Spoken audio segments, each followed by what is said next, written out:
Bienvenidos, amigos de Nuestra Señora del Encuentro con Dios, DNC, a este espacio de Hacer el Encuentro con Dios, donde semana a semana tocamos algún tema. Queremos agradecer al equipo técnico que nos asiste, al equipo también de producción que hace posible todas las coordinaciones y podemos estar hoy aquí también, esta vez con otro invitado habitual, un colaborador habitual que nos ilustra, nos enseña este camino de la fe. Vamos a hablar. Bueno, el título ahora aparece aquí en pantalla, pero vamos a hablar sobre la transfiguración, degustar un poco ya esa vida futura. Para eso, hoy está con nosotros, conectado remotamente, el padre Pierre Martínez Valencia, del Obispado Castrense en Perú. Él se interconecta también desde Arequipa. Padre, nuevamente bienvenido y gracias por su tiempo. Muy buenos días, un saludo grande a todas las personas que se conectan a esta plataforma de NSE, ya sea en sus distintas líneas, en YouTube, en Facebook, en la radio, en la televisión. Para mí siempre es una enorme alegría estar con ustedes y compartir nuestra fe y hablar un poco de nuestro Señor Jesucristo, al que, digamos, le debemos dar gloria y honor siempre, en todo momento y en todo lugar. Gracias, Padre. El tema de la transfiguración, o perdón, este tema amplio, y el gustar ya un poco de esta vida futura, más o menos como que ya nos suena, ¿no? Los que intentamos ir en el camino de la fe, la fiesta nos suena, quizá no del todo, porque transfiguración es un tema un poquito, un título, una palabra un poquito abstracta. Comentábamos antes de la grabación, ante tantas circunstancias tensas, distintas, y uno en el mundo, nacionales y personales también, que a nadie le falta, ¿qué nos querrá decir el Señor con la transfiguración? ¿Por dónde podríamos comenzar, Padre Pierre? Bueno, la transfiguración corresponde a uno de los misterios de la vida de Jesucristo. El Papa San Juan Pablo II, cuando propuso, ¿no?, los nuevos misterios del Santo Rosario, agregó, ¿no?, en los misterios de gozo, de dolor, de gloria, agregó los misterios de luz. Y por supuesto que si hablamos de misterios de luz, el misterio de la transfiguración es un misterio lleno de luz, porque la transfiguración en concreto, de manera física, digámoslo así, explícitamente nos muestra a Jesucristo que cambió, que mudó su rostro y sus vestidos y se volvió luz. Entonces, la transfiguración es evidentemente un misterio de luz. Y entre los misterios de la vida de Jesús, de los que nosotros rezamos, que el Papa propuso, ¿no?, qué sé yo, el bautismo, las bodas de Caná, la predicación del Evangelio, ¿no?, la proclamación del Evangelio, las bodas, la transfiguración, la Eucaristía, al menos de manera más, digamos, impactante, la transfiguración se muestra como luz, porque todos son misterios de luz, pero este misterio se manifiesta explícitamente, vivamente, como un misterio de enorme luz, ¿no? Entonces es un misterio que nos tiene que dar a nosotros luz a la inteligencia, esperanza de la luz eterna, que es alcanzar el gozo de Dios, y por supuesto tiene que ayudarnos a vivir la esperanza cristiana, ¿no? Esa esperanza que tenemos digamos, que tener continuamente, porque a pesar de las dificultades y problemas que siempre tienen nuestras sociedades, a pesar del tiempo difícil a veces de enfermedades y qué sé yo, tantas cosas que estamos viviendo hoy día, nosotros tenemos que tener en el corazón la esperanza, que es para nosotros luz también, luz en el camino, ¿no?, que nos lleva a nosotros a gozar ya desde ahora, en medio de las tribulaciones, ¿no?, nos lleva a gozar aguardando la llegada del Redentor, digamos, aguardando y esperando con toda ansia a Cristo nuestro Salvador, que es luz para nuestros corazones, ¿no? Entonces Padre, eso, la transfiguración ayuda muchísimo a tener esperanza y a mirar a Cristo nuestro Redentor, que es el único que nos da luz. La luz de este mundo es verdaderamente Él y solamente Él. bellísimo. Esto recuerdo al inicio del pontificado de Juan Pablo II, ¿no? O cuántas veces él mirar a Cristo, ¿no? La solución del hombre, de la humanidad. Sería quizá bueno que también un poquito recordemos esto ahora, pero antes, eh, ¿son bonitas palabras, Padre Pierre Martínez? ¿Se lo ha sacado de la manga? ¿O qué es esto de un misterio lleno de luz? Parece un juego de palabras y suena a varias enseñanzas que los católicos, entre comillas, como que imponen a los demás, o es realmente una verdad, una dinámica, no lo sé, pero parece un juego de palabras que un misterio, algo que, digamos, que no se conoce bien, sea algo lleno de luz. Claro. Mira, lo primero es acercarnos a los textos que nos hablan de esto. Yo no soy exégeta, ni tampoco tengo título teólogo bíblico, pero trato siempre de leer, ¿no? Entonces, quiero referirme a alguna bibliografía. Primero, por ejemplo, están los padres que hicieron un comentario bíblico de Salamanca, que me parece que es bastante serio, dicen cosas bastante interesantes. Después, algún alcance del comentario bíblico de Serafín Aucejo, un sacerdote franciscano, también muy entendido, traductor de la Biblia. Después están los escritos por ejemplo, ¿no? Al menos un alcance de Joaquín Nilka, que lo utiliza el Papa Benedicto XVI.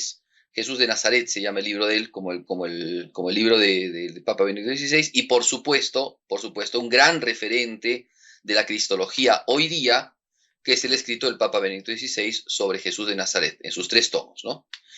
Entonces yo me he servido un poco de esto y por supuesto, digamos, en mi caso, ¿no? Al menos por la formación que tengo y lo que he tratado siempre de estudiar, digamos, lo que escribe Santo Tomás de Aquino en la Suma Teológica acerca del milagro de la transfiguración que hizo nuestro Señor Jesucristo. Entonces, y por supuesto, los textos bíblicos que son el punto de partida, ¿no?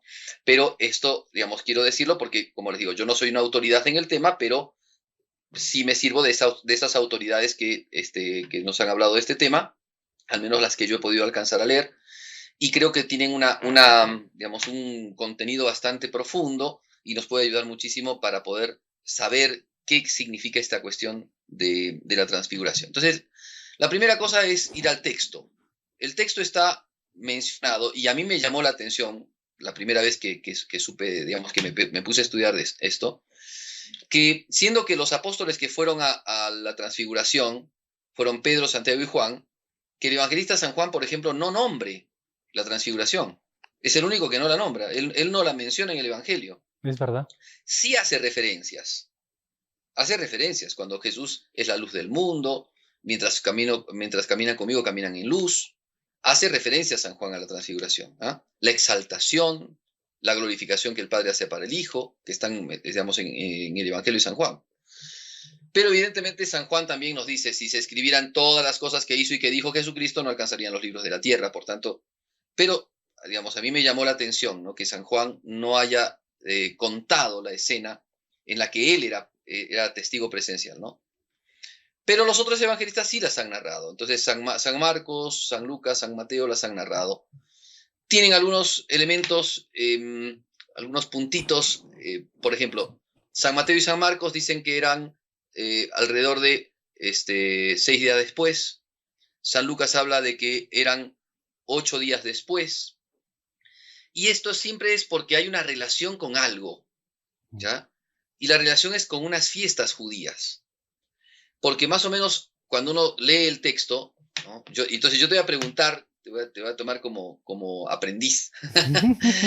Permíteme, Hernán. Qué honor, pero te voy padre. a preguntar por qué razón, porque yo también me lo pregunté y yo no lo sabía. Y si no hubiera leído estos textos, hubiera quedado siempre en mi ignorancia. Pero yo me preguntaba, ¿por qué San Pedro le dice a Jesucristo, Señor, qué bien se está aquí, hagamos 3 tiendas, una para ti, otra para Moisés y otra para Elías? Eso es lo que dice San Pedro, ¿no? Estaban dormidos, se espabilaron y empezaron a ver a Jesús hecho una luz. Ajá. Y de repente San Pedro, contento, lleno de gozo, dice, Señor, quedémonos aquí, hagamos 3 tiendas, ¿no? Una para ti, otra para Moisés. Bueno, otras traducciones dicen, hagamos 3 carpas, ¿no? Una para ti, otra para Moisés, otra para Elías. ¿Por qué le dice, por qué le habla de tiendas, de carpas? ¿Por qué? ¿Qué sentido? Bueno, es realmente muy buena pregunta, interesante. Y los amigos televidentes y oyentes también. Personalmente, si no me equivoco, por favor, corríjame como en clase, desde luego, pero no sé si el mismo texto más adelante cuenta que esto lo decía porque estaba como fuera de sí, pero uno dice, no, oye Pedro, que sería interesante hablar un día de Pedro, creo que usted también un día medio lo que lo comentábamos, pero es tan espontáneo, es tan, ¿no, padre? Sí. Pero a veces no se acerca. Pero además ¿no? Las carpas no era para Pedro. Eso. O sea, no decía, porque estaban Pedro, Santiago y Juan. hagamos 3 tiendas, ¿Una pero para no para qué? nosotros, para ustedes. Claro. ¿Por qué para ellos? O sea, Oh, no se entiende. Pero yo, como te digo, yo estaba en tanta ignorancia de esto, decía, ¿por qué? O sea, bueno, resulta que la fecha más o menos probable, porque 6 días después de qué, u 8 días después de qué, ajá. Jesucristo había estado en Cesarea de Filipo antes, lo cuenta San Mateo, San Marcos, y había preguntado a los apóstoles, ¿quién dice la gente que soy yo? ¿Y quién dicen ustedes que soy yo? Entonces, esto está en relación, porque si no, los evangelistas no dirían esto. Para cómo los 3 dicen lo mismo. 6 días u 8 días después. ¿Qué había pasado allí? Había sido la profesión, o sea, perdón, la profesión de fe que hizo Pedro en Jesucristo. Tú eres el Mesías, el Hijo de Dios. Ah, sí.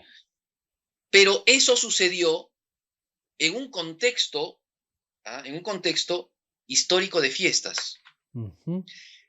Los judíos tenían 3 fiestas importantes, ¿no? La fiesta de la Pascua, la fiesta de las semanas o Pentecostés y la fiesta del Yom Kippur, ¿sí? Bueno, Jesús estaba no en la fiesta de la Pascua ni en la fiesta ni en la fiesta, perdón, Las semanas. de la semana, sino en la fiesta del Yom Kippur. La fiesta del Yom Kippur estaba en unión con la llamada fiesta de las tiendas, Mm, ¿ok? Yom Kippur era el día de la expiación. ¿Qué había pasado en el pueblo de Israel? A ver, recordemos. Moisés recibió las tablas de la alianza, ¿no? Las tablas de la ley. Bajó y se encontró a los judíos haciéndole ritos al becerro de oro. Se enojó tanto Moisés que tiró las tablas de la ley y las rompió. ¿Te acuerdas? ujú. Bueno, y resulta que los judíos, bueno, pasó toda esa escena, les hizo tomar hasta el agua digamos, de lo que habían hecho, quemó el becerro y Sí, hasta les hizo tomar. Bueno, sí. un castigo muy fuerte hizo Moisés, ¿no? Eh, y al paso del tiempo, nuevamente sube a la montaña y se queda en la montaña. Y ya Moisés había tallado las tablas y Dios escribió nuevamente, ¿no?, en las tablas la ley y bajó, ¿no?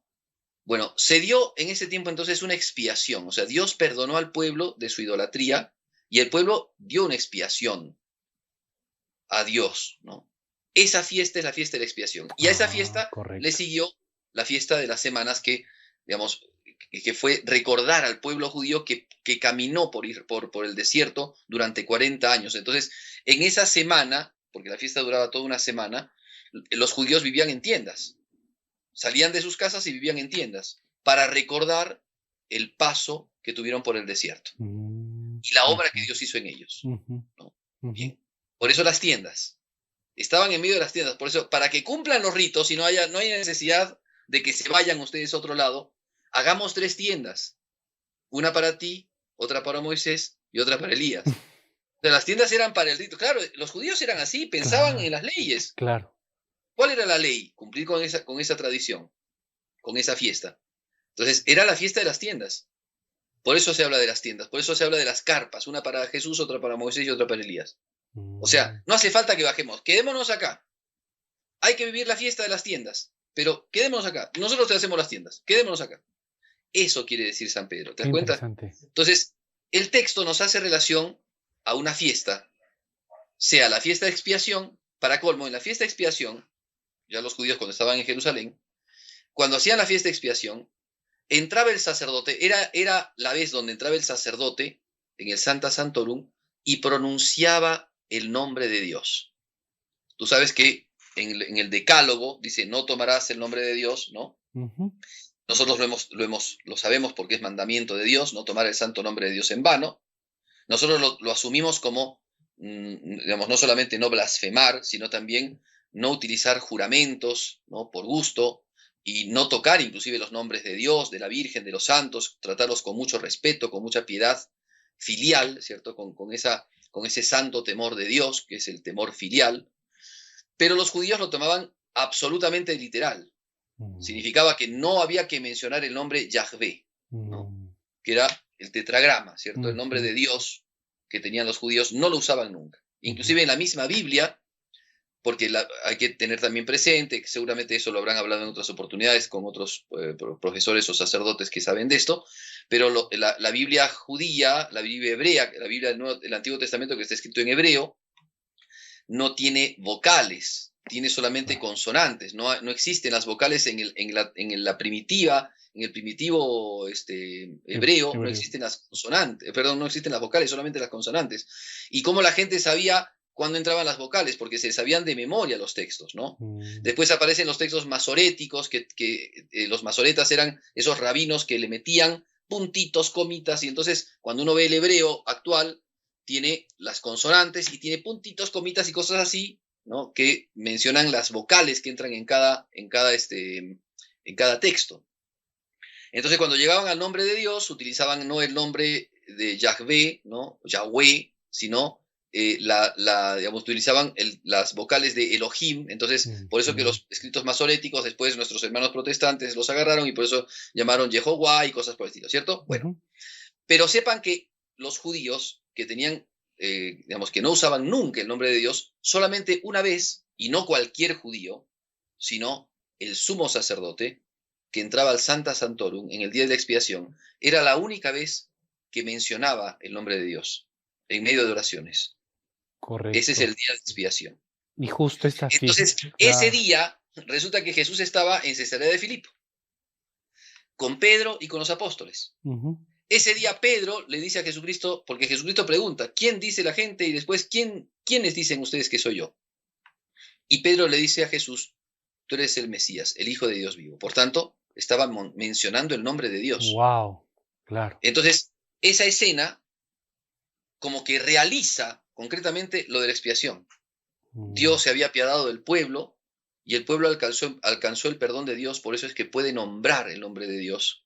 Y por eso es que Pedro, que forma la iglesia, el nuevo Israel, nombra el nombre de Jesús, que es Dios y Señor, es el Hijo de Dios, es el Mesías, el Dios Todopoderoso. Y entonces es como que lo del pasado, la figura del pasado, se realiza, ¿no? Se realiza ahora concretamente con la proclamación, con la confesión de Pedro. ¿Ya? Perfecto. Por eso es tan importante. Por eso es que es tan importante esto. O sea, para nosotros y tal vez para nuestros hermanos protestantes, no les suena tan afín esto, pero para aquel que vivía en el tiempo judío y además los apóstoles, los evangelistas que nos hablan de estas cosas, para ellos es muy importante la confesión de Pedro. Por eso es que dicen 8 días, 6 días después, ¿no? ¿Ya? Bien, entonces... Si le parece, padre, con esto, para también profundizarlo, pero también para asimilarlo, toda esta riqueza que nos ha explicado, le tengo que invitar a la primera pausa, si le parece, ya adelantarnos a lo que viene además, y en el contexto que va, o sea, qué bien lo describe, padre, pero para que vamos un poquito todos a asimilarlo y nos toca la pausa y continuemos, ¿le parece? Bien, perfecto. A los amigos de Hacia el Encuentro con Dios, no se muevan, que enseguida continuamos.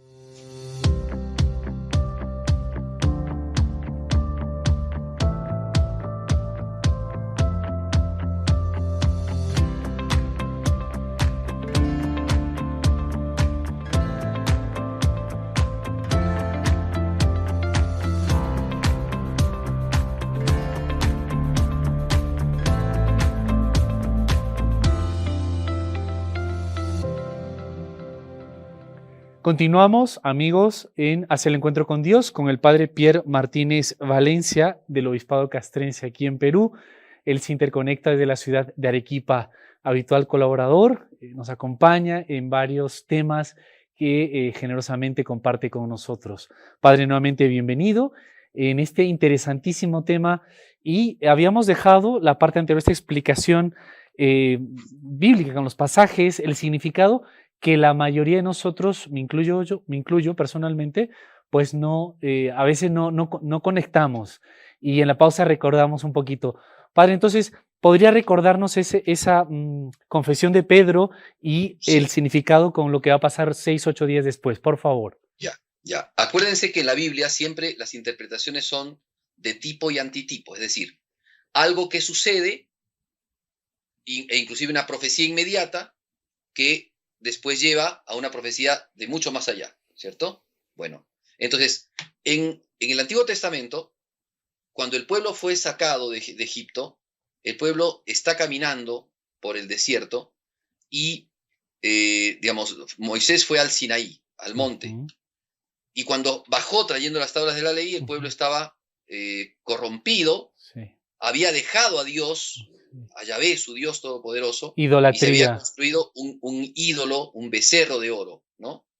Ese pecado es un pecado tremendamente grave. El pueblo que había sido sacado de Dios, Dios les mostraba en columna de fuego y en columna de nube por dónde tenía que andar, y de repente el pueblo que cae en una total, digamos, idolatría, alejamiento total de Dios. Entonces, hay una indignación tremenda de parte de Dios y, por supuesto, de Moisés. Y entonces, a partir de eso se da la expiación, y el pueblo expía sus pecados, ¿no? La expiación de sus pecados. Y entonces, a partir de ese tiempo penitencial de expiación, Dios perdona, ¿no?, a su pueblo, porque el pueblo nuevamente lo reconoce a Dios como su Mm, Dios, ujú. a Yahvé como su Dios. Por eso es que el día de la expiación se nombra el nombre de Dios, porque o sea, ¿cuál era el único sentido por el cual el sacerdote judío mencionaba el nombre de Dios y no caía en pecado? Porque estaba nuevamente reconociendo en nombre de todo el pueblo, como Moisés, ¿no?, estaba reconociendo el nombre de Dios. Por esa razón, entonces, el pueblo, digamos, la expiación, la fiesta de expiación representaba eso, ¿no? Cuando San Pedro le dice a Jesucristo, tú eres el Mesías, el Hijo de Dios, está confesando. O sea, lo que está haciendo es que el pueblo, San Pedro representando, no, también, tal vez a Moisés, está diciéndole a Jesucristo, tú eres el Mesías, el Hijo de Dios, está confesando la divinidad de Jesucristo y que es su Señor y su Dios. Por tanto, es como que se está realizando, ¿no?, la expiación con la confesión de San Pedro. Por eso es tan Correcto. importante. Y por eso Ujú. eso liga, por eso es que no somos nosotros, no estamos haciendo una teoría, sino que los mismos evangelistas ligan esto al milagro de la transfiguración, Ujú, ujú, ¿ya? Y por supuesto a la historia de Moisés. Y también ujú, a la historia de Elías, ujú. ¿ya? Vamos a ver un poquito después. Esto es sumamente interesante, es muy bonito. Por eso es que la Biblia tiene cosas, nosotros Precioso, la vamos leyendo y es, claro, nos es difícil, pero si claro. vamos tomando un recurso, otro recurso, se va entendiendo de mejor manera, ¿no? Bueno, Eh, sigamos un poquito más Padre, adelante. perdón, entonces Sí, hasta esa parte que bellamente explicada, además que usted nos dice, sí, Moisés al encontrar al pueblo es increíble porque es un espejo de cada uno de nosotros. Cuántas obras y maravillas no hace Dios en nosotros y luego le damos la espalda. Increíble, pero Dios se apiada, porque Moisés al llegar, me comentaba usted, recordando el texto bíblico, rompe las tablas de la ley, pero luego vuelve a subir, expía y trae otras tablas, ¿no? Es decir, exacto. la transfiguración es una respuesta ya con Jesús a esa expiación, esa confesión de Pedro hecho unos días antes.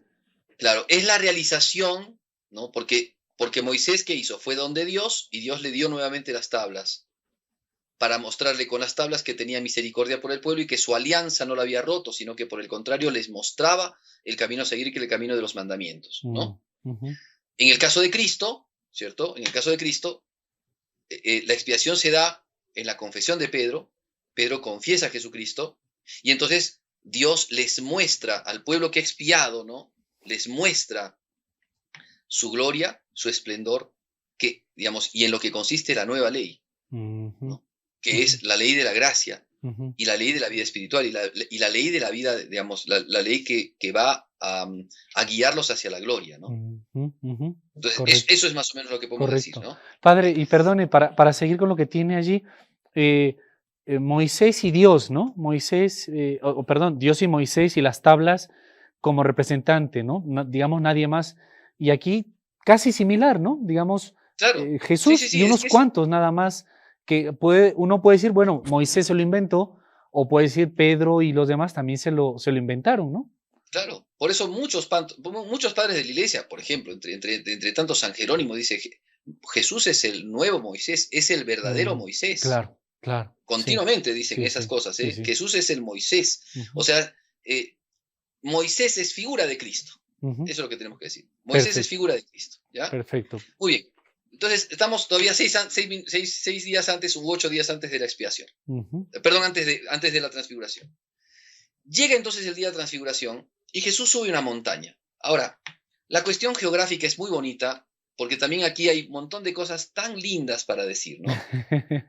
Dios sus cosas, digamos, sus obras las hacen las montañas. Ujú. Los que acompañan a Jesucristo realizaron cosas sorprendentes en las montañas. Moisés subió al monte Horeb, subió al monte, ¿cómo se llama? Al monte Sinaí. Perdón, subió al monte Sinaí, en el Sinaí es donde entrega las tablas, etc. Elías está en el monte Carmelo, donde realiza el sacrificio, ¿no? Que también le devuelve al pueblo, porque todas las cosas están en la misma sintonía. El pueblo, nuevamente, en el caso de Elías, había caído en idolatría, Baal Fegor. Y entonces Elías, ya decídanse pues, ¿quién es el Dios de Israel? ¿Es Baal o es Yahvé? Y entonces hagamos una cosa. Entonces, bueno, hizo el sacrificio, en donde hizo bajar fuego del cielo, en la montaña. Las grandes obras que hizo Elías, la hizo en la montaña. Entonces, tanto Moisés como Elías manifiestan esa, digamos, y más que ellos, es Dios el que se manifiesta en la montaña. Distintas montañas, pero en la montaña. Ahora, si tú te das cuenta, la obra de Cristo también es así. Cristo, por ejemplo, ¿no? Cuando se habla de la vida de Cristo, ¿no? Cristo es tentado en la montaña. El demonio lo llevó a un alto monte y le dijo, todos estos reinos son míos, yo te los doy si tú me adoras. Es tentado en la montaña y vence en la montaña. Jesús predica en la montaña. El sermón de la montaña, que es, podríamos decir, es la predicación de Cristo, la hizo en la montaña. Cristo se transfigura en la montaña. Cristo, también hay que decirlo, Cristo en la montaña, en el monte de los olivos, ¿no? Se muestra doloroso y se muestra, ¿cómo podemos decir?, triste hasta la muerte. Cristo muere en el monte Calvario y Cristo asciende en el monte de los olivos. Es verdad. O sea, las obras de Cristo se realizan en las montañas, ¿ya? Por eso decía Fulton Sheen en su libro Vida de Cristo, las grandes obras de Cristo siempre manifiestan estar en la montaña. Y la montaña tiene todo un estilo, o sea, si es que uno ve, ¿no?, la cuestión de la montaña, no es solamente por gusto, o sea, no es solamente un lugar, sino que muestra muchas cosas, ¿no? Primero, desde la montaña se puede ver todo un paisaje, ¿no? Se puede ver el mundo como desde arriba y marca un poco la visión que se tiene acerca de Dios, que mira a los hombres desde arriba, desde lo alto, ¿no? La montaña nos pone en contacto con Dios, en intimidad con Dios, ¿no? Suple la limitación y la pequeñez humana, de alguna manera, para hacerse alto, para hacerse grande, o sea, para llegar a lo grande, no para hacerse grande, sino para llegar a las cosas altas, a las cosas grandes, ¿no? Esa es la montaña. Y después la montaña también, como se dice en la Sagrada Escritura, ¿no? Sube, digamos, el heraldo de los montes, ¿no? Viene desde las montañas. Es como el agua de los ríos, ¿no? Que desde las montañas se hace generosa y llega a todos los hombres. Bueno, y tantas cosas más se pueden decir. Pero el hecho es que Jesucristo entonces en la montaña se transfigura. Ahora, ¿cuál fue esa montaña? Los estudiosos hoy día, porque la tradición cristiana nos dice que el monte es el monte Tabor, y los estudiosos dicen, no, podría ser el monte Horeb, porque en el monte Tabor posiblemente en el tiempo de Cristo haya habido una construcción militar, y entonces sería muy difícil si Jesús fue allí, no había tanta intimidad. Bueno, la tradición cristiana ha dicho que ese monte es el monte Tabor. Los evangelistas no dicen que sea un monte, sencillamente dicen un alto monte. Y bueno, altos montes habían pocos en Israel. El Horeb y el Tabor, ¿no? Ah. Perdón, el Hermón, perdón, estoy hablando mal, porque el Horeb no está por ahí. El Hermón y el Tabor, ¿ya? Entonces, la cristiandad, ¿no?, la tradición cristiana, inclusive existe hoy una iglesia muy bonita en el monte Tabor, al cual la tradición cristiana dice que fue el monte de la transfiguración. Los evangelistas no lo dicen. Entonces los estudiosos hoy día dudan si puede ser en un monte o en otro monte. Dice, para el caso es lo mismo, porque las dos son montañas altas. La altura, claro. Y, claro, y las dos manifiestan, ¿no? Digamos, pueden manifestar exactamente como lugar lo mismo frente a lo que era la transfiguración. Ahora, hay otro, entonces estamos aquí ya hablando de dos personajes del Antiguo Testamento, Moisés y también Elías, que los une la montaña y que en la montaña Dios les revela su divinidad, ¿no? A Moisés Dios se mostró en la montaña, dice, voy a pasar, vas a ver mi espalda, ¿no? y pasó Dios, ¿no? Y Moisés decía, Dios, el Dios de misericordia, el Dios de todo temor. O sea, empezó a alabar a Dios porque Dios manifestó su espalda, dice, ¿no? En la montaña. Todo eso era en la montaña. Elías, a su vez, también constata la presencia de Dios en el milagro de bajar fuego del cielo, ¿no? Entonces, las montañas sirven a los dos como para la manifestación de Dios. O sea, las montañas nos muestran la manifestación de Dios. La montaña de la transfiguración también muestra lo mismo. Porque el Padre Celestial es el que habla. Este es mi hijo amado. Pero en el caso de Moisés, por ejemplo, Moisés al hablar con Dios, su rostro empezó a resplandecer, Sí. ¿no? Bueno, y esto también es figura de Cristo. Ujú. Pero dice, por ejemplo, el Papa Benedicto XVI, pero en el caso de Moisés, su rostro resplandece a consecuencia del diálogo con Dios. En Ujú. cambio, en la transfiguración, el rostro de Cristo ilumina por sí mismo. Porque Claro. dicen los evangelistas, ¿no? Sí. San Marcos dice, su rostro, digamos, mudó, o sea, mudó digamos, de forma, y sus ropas se hicieron blancas, ¿no? Blancas como ningún lavandero las puede dejar. San Lucas es un poco más agudo, dice, su rostro se puso como el sol, así tal cual, como el sol, y sus vestidos blancos, con un blanco deslumbrante, blanquísimos y deslumbrantes. Entonces ya uno se puede imaginar, ¿no? Que el rostro de Jesús sea como el sol, ¿ya? Y que sus vestidos sean blanquísimos, y bueno.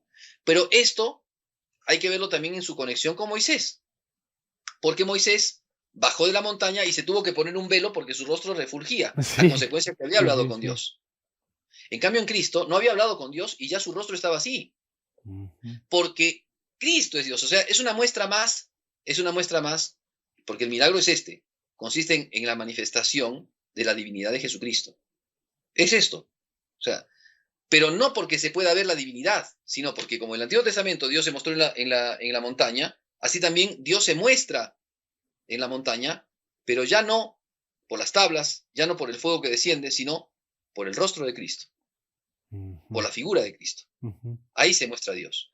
Que, Entonces es una muestra de la divinidad, porque además hay una revelación del Padre. Este es mi Hijo amado, y porque eso es lo que dice en la transfiguración del Padre Celestial, ¿no? claro, y Padre Pierre, además, para el hombre de hoy, el hombre de siempre, un rostro concreto, el de Dios ya no es algo lejano, etéreo, Claro, sino concretizado. claro. ¿Y qué puede significar para nosotros hoy esa altura? Porque ya nos comentaba usted esta dinámica de la altura en Moisés, Elías, o Cristo en la Escritura, y para hoy, para nosotros, ¿qué puede Bueno, significar esta altura? Le tengo que invitar con esta pregunta a la pausa que se ha pasado volando y vamos al último bloque, ¿le parece? bien. A los amigos de Hacer el Encuentro con Dios, no se muevan si quieren conocer la respuesta a esta pregunta. Enseguida continuamos.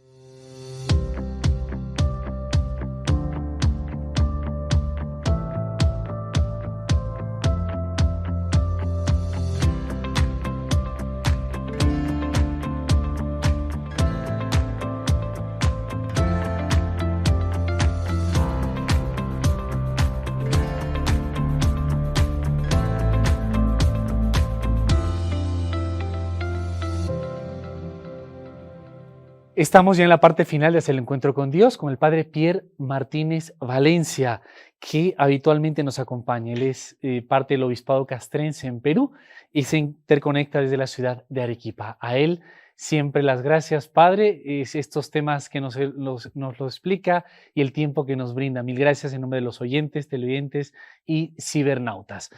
Padre, viendo el tema de la transfiguración y todo este significado que a veces no logramos comprender o lo pasamos muy rápido, ya nos ha contextualizado usted el primer bloque, en qué contexto, digamos, judío, hebreo, se encontraba nuestro Señor, para que veamos ciertos detalles.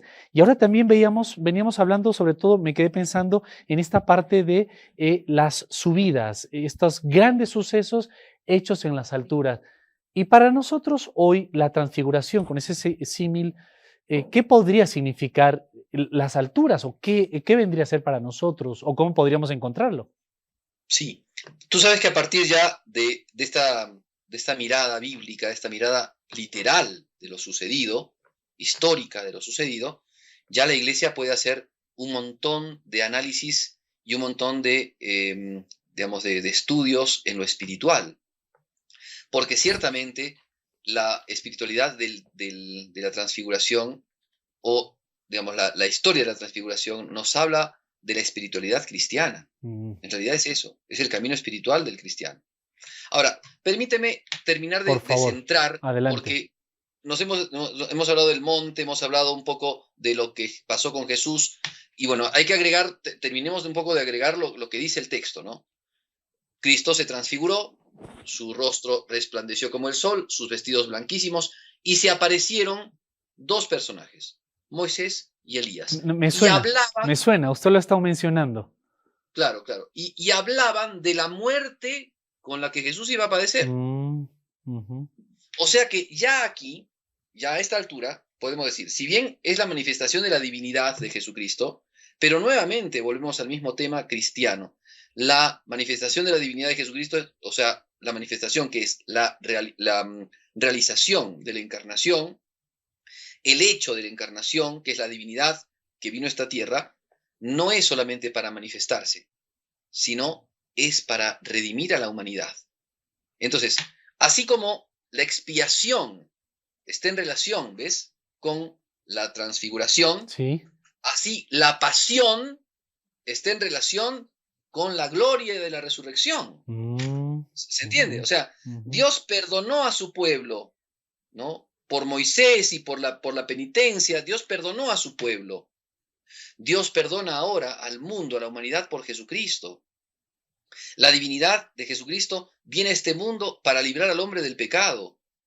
Y Dios es Dios, o sea, lo que quiere decir la transfiguración es que este personaje, este hombre que camina con nosotros, este hombre es Dios, por eso refulge. Pero es Dios que oculta su divinidad. La transfiguración revela de alguna manera su divinidad, pero Dios la oculta. Dios, o sea, Jesucristo la oculta. Dios se abaja, como dice la carta a los filipenses, ¿no? Se anonada a sí mismo, no toma en cuenta su rango divino, se anonada a sí mismo para padecer. Entonces, siendo que es Dios, siendo que es refulgente, siendo que la unión de la naturaleza humana con la divina manifiesta esa refulgencia de Cristo, y siendo que se parecen Moisés y Elías, que eran figura de Cristo, y se aparecen ante él, que es el gran Señor, el gran Maestro, el gran líder, el gran caudillo, como Moisés, y el gran profeta de Dios como Elías, y mucho más que ellos. Sin embargo, la obra de Jesucristo es la obra de la pasión, es la obra de la muerte, es la divinidad que se une a la humanidad para que la humanidad pase como víctima, sufriente por el perdón de los pecados, y le entregue al hombre esa luz que el hombre había perdido. Y le entrega al hombre, ¿no?, la participación en la divinidad que la había perdido, y más la eternidad que nunca la había tenido. Entonces, eso justamente es lo que nos muestra el milagro de la transfiguración, ¿ya? Santo Tomás va a decir, el milagro de transfiguración no nos mostró la divinidad de Jesucristo, o sea, no se deja ver la divinidad de Jesucristo, sino lo que hay a partir de la unión hipostática, es decir, ¿qué es lo que pasa con la naturaleza humana cuando se une a la divinidad? Surge luz, porque Dios es la luz. Por tanto, lo lógico es que entonces Cristo no mostró su divinidad a la manera de cómo, digamos, de cómo podemos ver a Dios en el cielo, sino que mostró los efectos que tiene la divinidad en la unión hipostática. Luz, al menos uno de los efectos, luz, resplandor. Así como Moisés, porque cuando dice, yo voy a pasar y me vas a ver, Moisés no vio a Dios. A Dios nadie lo puede ver, dice la Escritura, Sí. ¿no? Vio la espalda de Dios, ¿se dan Sí. cuenta? Es igual. Acá Cristo no es que dejó ver el rostro de Dios desde la eternidad, o sea, no dejó ver, digamos, la divinidad, ¿no? La divinidad, su esencia divina, no. Nadie puede ver a Dios y seguir viviendo, dice la Escritura. Sino mostró los efectos que la divinidad hace en el cuerpo del que ha recibido la unión hipostática. Por eso la luz. En eso consiste el milagro, ese milagro de majestad que hace Jesucristo. En eso consiste. Muy bien, entonces hasta ahí creo que ya se entiende un poco esto. Claro que hay muchas otras cosas más, el tema de la pasión, de lo que hablan, Moisés, ¿no?, que es figura del Antiguo Testamento, pero manifiesta la ley. Elías, que manifiestan los profetas, ambas, ley y profetas, hablaron de Jesucristo, están hablando con Jesucristo porque hablaron de Jesucristo. No, bueno, tantas cosas que se pueden decir de esto. Pero ahora, como dices tú, hay que verlo en nuestra realidad concreta. ¿Qué efecto o qué impacto tiene que tener en nosotros la transfiguración? ¿No? Bueno, la primera cosa es que los apóstoles, cuando van a la transfiguración, no van con la mejor disposición. Estaban cansados, con sueño y se quedaron dormidos. Ajá. O sea, Dios muestra su gozo, su alegría, su luz, y los hombres tenemos una gran capacidad de somnolencia por la cual no alcanzamos a ver. De hecho, nos mostró el misterio de Cristo, se mostró en el misterio de Cristo, como dice la carta a los Hebreos, Dios antiguamente se reveló por los profetas, ahora ha querido revelarnos por su propio Hijo. Y nosotros estamos dormidos. No por ser malas personas, pero sí por andar metidos en tantas cosas, ¿no? Decía un autor, ahora no me acuerdo cuál era, decía, es como que nos drogamos con el mundo, con las cosas del mundo, metidos en esas cosas, andamos como en esa esfera y como en droga nos quedamos tranquilos, dormidos, ¿no? En esas cosas y no captamos la bondad de Dios, la maravilla de Dios, la realidad de Jesucristo, ¿no? Padre Pierre, Entonces, ajá.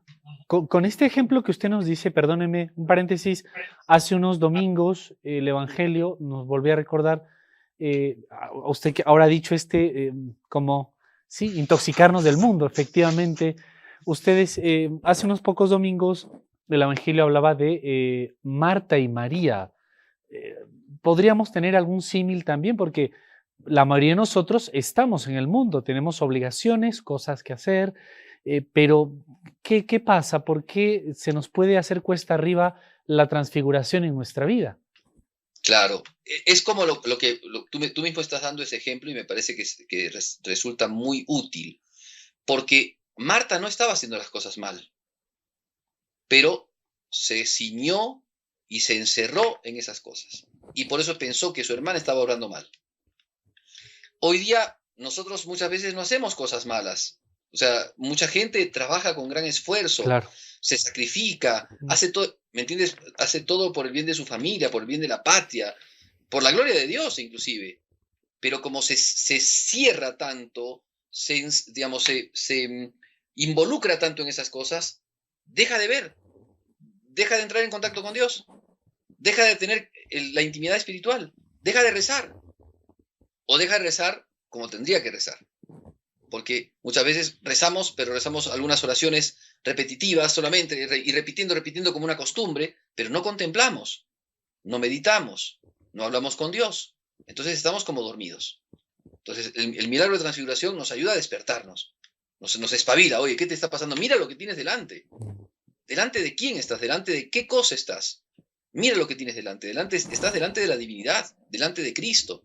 Entonces todo lo que hagas, todo lo que pasa en tu vida, tiene que terminar en esto, o sea, en el encuentro con Cristo y no fuera de Él. Por eso siempre hay que subir la montaña. Tú hablabas de qué significa subir la montaña. Siempre hay que subir la montaña. Subir la montaña significa ir al encuentro de Cristo, ir al encuentro del Señor, ir a la intimidad con Jesucristo. La montaña exige esfuerzo en subirla, más si es una montaña alta, cansancio, fatiga, dolor en las piernas. Bueno, el camino espiritual también está lleno de estas cosas. Dificultades, distracciones, tentaciones, tribulaciones, pero ¿qué es a dónde vas? ¿A dónde apuntas? Al encuentro con Cristo. Entonces, ¿es nuestra vida espiritual la montaña digamos, de la transfiguración? Claro que sí, porque es el camino del cristiano, que en la esperanza del encuentro con el Redentor va subiendo la montaña de a poquito, ¿no? Y hay dificultades, y hay contratiempos, y hay cansancio, pero uno tiene que siempre mirar y no dormirse para poder encontrar el misterio del Señor, ¿no? Entonces, eso es una cosa importante Qué interesante. para ¿no? Después, otro aspecto que me parece muy importante para nosotros en nuestra vida espiritual es todo aquello de cómo Cristo, digamos, que ser divino, ¿no? Porque es la segunda persona de la Trinidad, Cristo, nuestro Dios, sin embargo, se abaja O sea, Él baja de la montaña para morir por nosotros. Podía haberse quedado con las 3 tiendas de San Pedro, Es verdad. pero Él bajó de la montaña. O sea, Dios se encarna. O sea, podría haber quedado Dios sin encarnación. Podría haberse, no sé, digamos, tener su esplendor y listo. Y que los hombres justos alcanzasen un poco la consideración del amor de Dios por cierta benevolencia que les tiene. Pero Dios quiso llegar a todos. Se bajó para todos. Entonces, por eso Él desciende después de la montaña. Por eso es que Pedro dice, hagamos 3 tiendas. No, no nos vamos a quedar acá. Vamos a bajar. Hay que bajar de la montaña. Hay que hacer el sacrificio. Hay que realizar el sacrificio, digamos, en donde se da el perdón de los pecados de la humanidad. Eso es lo que representa también esta cuestión de la transfiguración, ¿no? Cristo, que es Dios, les muestra a los apóstoles en qué va a terminar todo esto. ¿En qué va a terminar la tribulación, la dificultad, el cansancio y demás? ¿En qué va a terminar? En la luz de Dios, en el gozo de Dios. Pero hay que realizar la obra de la redención. Por eso entonces les decía Jesucristo, no digan nada de esto. Cuando bajaban de la montaña les decía, no digan nada de esto hasta que el Hijo del Hombre resucite. Y decían, ¿qué significa resucite? Ellos no entendían nada. Solo después de un análisis pascual, solo después de del paso por la Pascua, del paso por el dolor y la resurrección, los apóstoles van a entender esto. ¿Qué nos estaba mostrando Jesús en la transfiguración? Nos estaba mostrando el triunfo de la Pascua, el triunfo, ¿no?, de la encarnación redentora. Él entra en este mundo para padecer y para tener gloria y para darnos la gloria. Ese es el final de todo. Entonces Santo Tomás va a decir, así como el arquero, ¿no?, que tira la flecha, pero la flecha tiene que tener un blanco donde tirar la flecha para darle al blanco, así también Cristo muestra en la transfiguración el blanco al cual nosotros debemos de apuntar. La vida eterna. El encuentro con Dios. Padre, sí. Adelante. Tengo otra pregunta, pero se la hago después. Sí, y la vida cristiana va a terminar también transfigurada. O sea, el cristiano camina en esta tierra, pero cuando se acerque a Dios, cuando llegue el momento en el que Dios, con su infinita misericordia, nos llame, nos va a dar luz. Y nosotros también vamos a refulgir con la luz de Dios. ¿Me entiendes? O sea, claro, no de manera física como mostró Jesucristo. Tal vez, por supuesto, cuando sea la resurrección de la carne, sí, pero ahora en este tiempo no. Pero nosotros también, como Cristo, como el resultado de la unión hipostática fue la luz en Cristo, así también el resultado de la gracia produce en nosotros luz. Por eso también dijo Jesucristo, ustedes son la luz del mundo. Y por eso también, mucho más, cuando se habla digamos, de los santos que brillarán con el esplendor del cielo y serán como estrellas por toda la eternidad, porque esa luz está en ellos. Esa luz digamos, es la participación de la divinidad que está en ellos. Bien, eso era lo que quería. Estupendo, estupendo. Se abren muchas más preguntas. El que no avanza más es el tiempo, ¿no? Nos quiere dar más. Pero dejarle aquí como una pregunta, no sé si breve, pero Padre, ¿qué pasaría si, quizás se da menos en estas épocas, pero qué pasa si también nos dejamos llevar por ese espíritu de, quedarnos en la montaña, Usted nos dice esta dinámica también, ¿no? Jesús baja, Moisés también, etcétera. Pero podríamos también como una especie de un gustillo espiritual el quedarnos en esas cosas, incluso con apariencia buena, porque estar con Jesús es bueno, quedarnos con Él es bueno, pero hacerle allí como porque al final va a ser nuestro destino final, Padre. Claro, mira, Dios ha elegido a algunos para que caminen en esa montaña, para que se queden en esa montaña. Las almas contemplativas son almas a las que Dios, si bien también tienen que bajarle de la montañita, porque no solamente, o sea, la vida contemplativa es una vida en la que el hombre se dedica más a la oración, a la penitencia, a la contemplación, pero también, por supuesto, en esta vida, en esta tierra, aún hay ciertas cosas que hay que hacer. No es todo contemplación. Pero hay gente a la que Dios la pone más en la montaña. Entonces, podríamos decir, haciendo una comparación así espiritual, el Tabor es nuestro tiempo de oración.